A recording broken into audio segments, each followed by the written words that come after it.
इस साल बबीता की छोटी बहू शिवानी की पहली तीज होने वाली थी, इसलिए बबीता शिवानी को एक सुंदर सी हरे रंग की साड़ी देते हुए कहती है। शिवानी बहू, ये रही तेरी तीज की साड़ी। कुछ दिनों बाद तीज आने वाली है, इसलिए अब तीज की तैयारी करना शुरू कर दे तू। अरे माँ जी, साड़ी तो बहुत सुंदर है। वैसे मैं तीज को लेकर बहुत ज्यादा एक्साइटेड हूँ, पर तीज किस लिए किया जाता है यह तो मुझे मालूम ही नहीं है। बहू, ये तेरा पहला उपवास है तीज का, और इस दिन औरतें निर्जला व्रत रखती है अपने पति की लंबी उम्र के लिए। और हाँ, जिन लड़कियों की शादी नहीं हुई होती है ना, वह अच्छे जीवन साथी के लिए भी तीज का व्रत रख सकती है। और इस दिन भगवान शिव और पार्वती की सच्चे मन से पूजा होती है। निर्जला उपवास होता है मम्मी जी, फिर तो यह बहुत डिफिकल्ट होता होगा ना। कुछ भी डिफिकल्ट नहीं होता बहू, अगर मन में सच्ची आस्था, सच्ची मनोकामना होना तो सब कुछ आसान लगने लग जाता है। क्योंकि हर औरत चाहती है कि उसके पति की लंबी उम्र हो, और अपने पति की लंबी उम्र रखने के लिए औरत खुशी खुशी निर्जला व्रत रखती है। और हम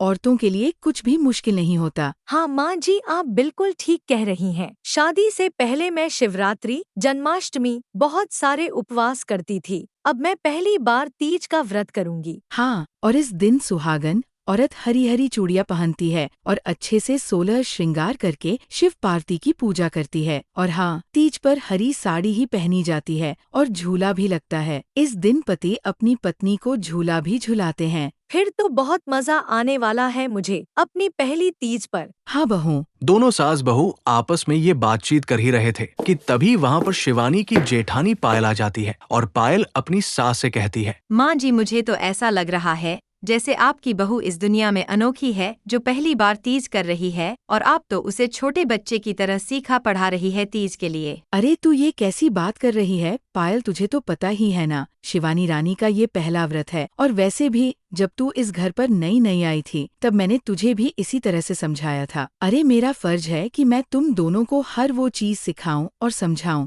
जो तुम्हें नहीं पता। सारा ध्यान तो आपका अपनी नई बहू के ऊपर ही लगा रहता है। अगर थोड़ा बहुत ध्यान आपने मुझ पर भी लगा दिया होता तो आपको पता होता कि मैंने कहा था आपसे कि मुझे हरी चूड़ियां चाहिए। लेकिन आपको तो याद ही नहीं होगा, क्योंकि आपका ध्यान तो शिवानी पर ही अटका है। मुझे ना सब ध्यान है कि किसने क्या बोला है और क्या नहीं। मैं तुझे बताने वाली थी कि बाजार से मैं तुम दोनों के लिए चूड़ियां नहीं लेकर आऊंगी, बल्कि तुम दोनों साथ में जाओ और अपने साइज के हिसाब से जो तुम्हें पसंद है वो तुम ले लेना। थोड़ी देर बाद दोनों देवरानी जेठानी मिलकर मार्केट जाती है। शिवानी का पति अर्जुन बार बार शिवानी को फोन कर रहा था। ये देख पायल को बहुत गुस्सा आ रहा था। शिवानी, या तो तुम देवर जी से जी भर के बातें कर लो या फिर मेरे साथ आराम से शॉपिंग कर लो। अब तुम सोच लो कि तुम्हें क्या करना है। सॉरी दीदी, वो क्या है ना, ये मेरे लिए कुछ सरप्राइज प्लान कर रहे हैं, बस इसलिए बार बार फोन कर रहे थे। ये उनकी और मेरी पहली तीज है ना, इसलिए उन्होंने मेरे लिए छोटा सा सरप्राइज प्लान किया है। अच्छा जी, अब पति भी तुम्हें तीज पर कुछ स्पेशल देने वाला है। हे भगवान, ये क्या देखने को मिल रहा है मुझे।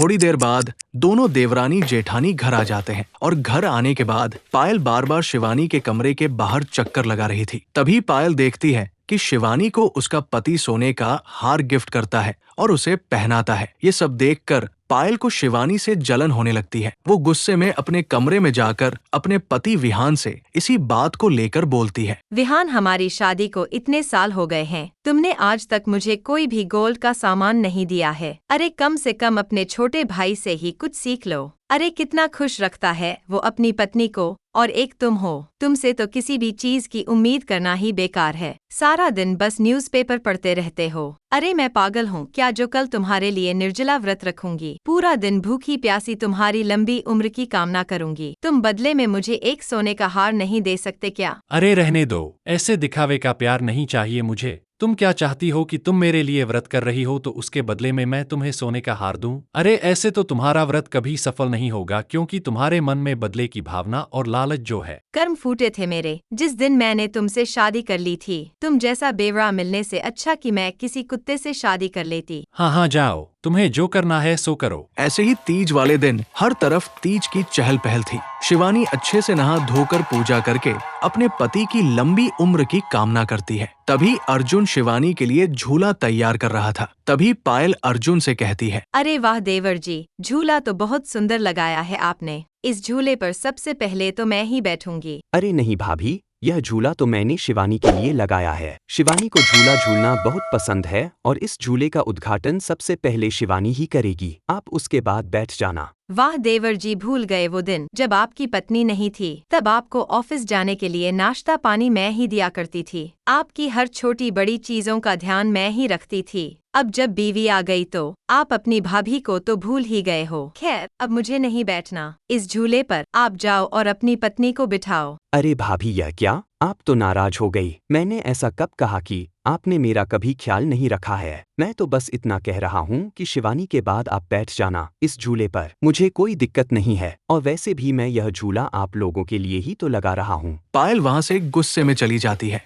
थोड़ी देर बाद सभी लोग तीज के अवसर पर इकट्ठा होते हैं। उसी में पायल की माँ सुमन भी वहाँ आई थी। सभी लोग एक साथ हंसी खुशी बातचीत कर रहे थे। पायल को अर्जुन की बात से बहुत गुस्सा आता है। वो मौका देखकर झूले के पास जाती है और झूले को खोल देती है और उसका आधा हिस्सा पेड़ की एक डाल में ऐसे बांध देती है जिससे जैसे ही कोई झूले पर बैठे वो झूला नीचे गिर जाए। और पायल को अच्छे से पता था कि झूले पर सबसे पहले शिवानी ही आकर बैठेगी, इसलिए पायल शिवानी को गिराने के लिए ये सब करती है। थोड़ी ही देर बाद सुमन, जो कि पायल की माँ थी, वो अनजाने में उस झूले पर जाकर बैठ जाती है। जैसे ही वो झूले पर बैठती है तो झूला टूट जाता है और सुमन नीचे गिर जाती है। और आसपास खड़े कुछ लोग सुमन का मजाक बनाते हैं तो कुछ लोग सुमन को संभालते हैं। थोड़ी देर बाद जब पायल अपनी माँ के पास जाती है तो कहती है, मम्मी आप ठीक तो हो ना? आपको कहीं चोट तो नहीं आई ना? बेटा, चोट तो ऐसी आई है मुझे किसी को भी बताने में शर्म आ रही है। आप यह क्या बोल रही हो मम्मी? साफ साफ बोलो ना, आपको कहाँ चोट लगी है? अरे बेटा, चोट तो मेरे दिल पर लगी है। मुझे खुद पर बहुत शर्मिंदगी महसूस हो रही है कि तू मेरी बेटी है।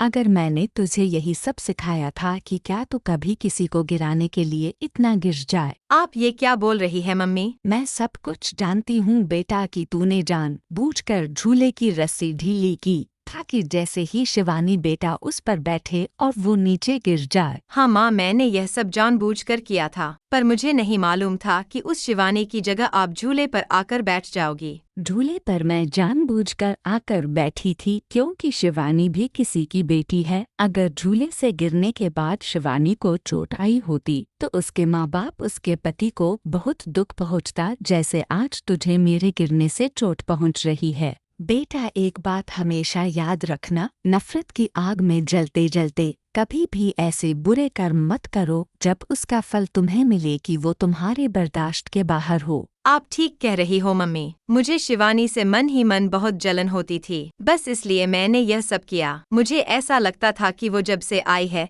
तब से सबका ध्यान सिर्फ और सिर्फ शिवानी पर ही है। मुझ पर तो कोई ध्यान ही नहीं देता मम्मी। पायल, शिवानी बेटा अभी नई है इस घर में, इसलिए सब लोग उस पर ध्यान देते हैं। जैसे जैसे वो पुरानी होगी सारी चीजों को अच्छे से समझ जाएगी, उसके बाद सब कुछ नॉर्मल हो जाएगा। पायल को अपनी माँ की सिखाई हुई सीख से समझ आ जाता है कि हमें कभी भी किसी के साथ गलत नहीं करना चाहिए। और ये सब होने के बाद पायल को अपनी गलती का एहसास हो जाता है और उसने मन ही मन खुद से वादा किया कि अब वो किसी से कोई ईर्ष्या नहीं करेगी। समय की बात है, भगवान शिव और माता पार्वती पृथ्वी पर भ्रमण करने के लिए निकले।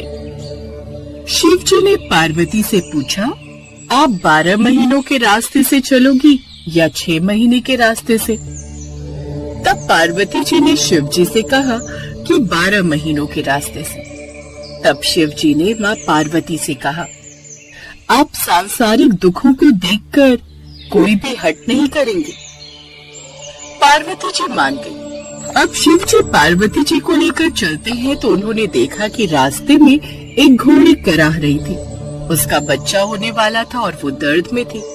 उसकी पीड़ा देखकर पार्वती जी ने पूछा कि ये घोड़ी क्यों कराह रही है? तो शिव जी बोले, ये माँ बनने वाली है। ये देख माँ पार्वती बोली, क्या माँ बनने में इतना कष्ट है? फिर तो आप मेरे गांठ लगा दो। शिव जी कहते हैं, अभी आगे चलो। तभी रास्ते में एक राजा का राज्य आता है। वहाँ दूर दूर तक शांति और उदासी फैली होती है।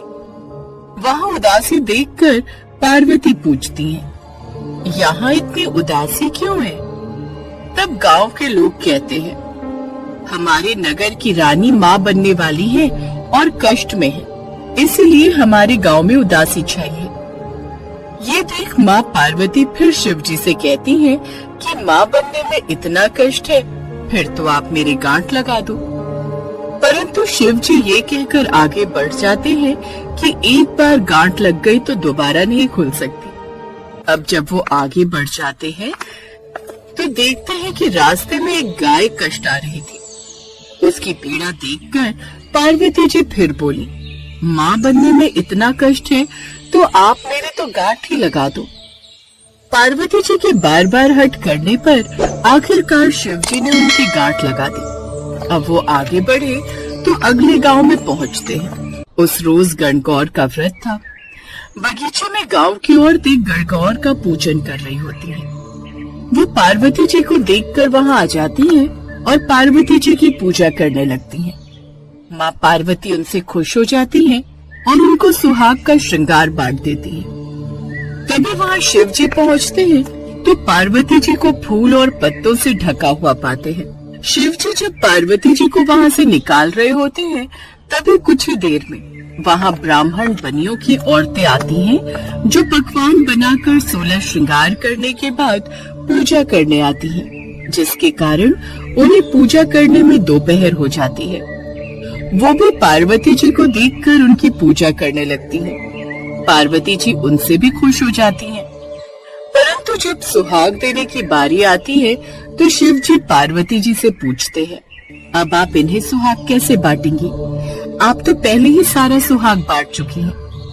तब पार्वती जी अपनी छोटी उंगली से मेहंदी, मांग से सिंदूर और आंखों के कोरों से काजल निकालकर उसे कोरे कलश के पानी में घोलकर उन पर छींटे मारती हैं और इस तरह उन सभी को सुहाग देकर वो आगे बढ़ते हैं। और इस तरह चलते चलते वो पार्वती जी के पीहर पहुँचते हैं, जहाँ सभी उनकी खूब भाव भगत करते हैं। खूब पकवान बनाए जाते हैं और शिव जी वो सभी पकवान खा जाते हैं।